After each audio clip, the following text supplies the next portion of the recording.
Bonjour et bienvenue sur le site de Photomania. Première chose que je vais discuter, c'est si vous êtes au gouvernement, ça ne fonctionnera pas. Il y a l'étape numéro 4 sur la prochaine page qui ne fonctionnera pas. C'est bloqué par le gouvernement. Ainsi, si vous utilisez une version d'Explorer qui n'est pas récente, la version 4 ne fonctionnera pas en même temps.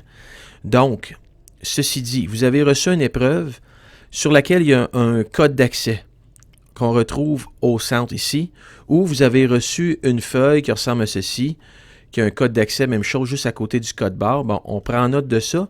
On s'en va sur le site, écrire dans la section « Veuillez saisir votre code d'accès ». Vous tapez le code d'accès.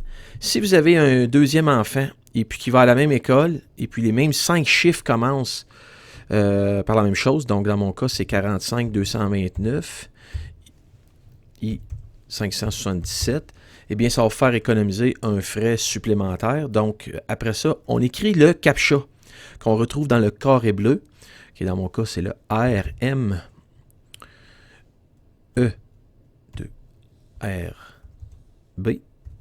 Les majuscules et minuscules ne sont pas importantes, ainsi que les espaces. Donc, vous écrivez ce que vous voyez. Si vous n'êtes pas capable de lire ce qui est écrit, faites juste cliquer sur « Recharger l'image ». Avant de cliquer « Soumettre », je vous invite à lire ce qu'il y a sur les côtés parce que ça va vous éviter des frustrations. On parle de plan familial, on parle d'achat de fichiers numériques, les délais et sont envoyés par courriel.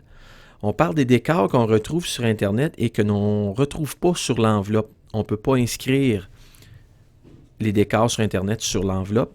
Et on parle des frais de retard. Donc, après avoir lu tout ça, on clique sur « Soumettre » pour aller sur la page où est-ce qu'on va voir nos photos. Donc, pour voir ce cette page-là peut faire, on clique sur le vidéo juste en bas à droite. Merci.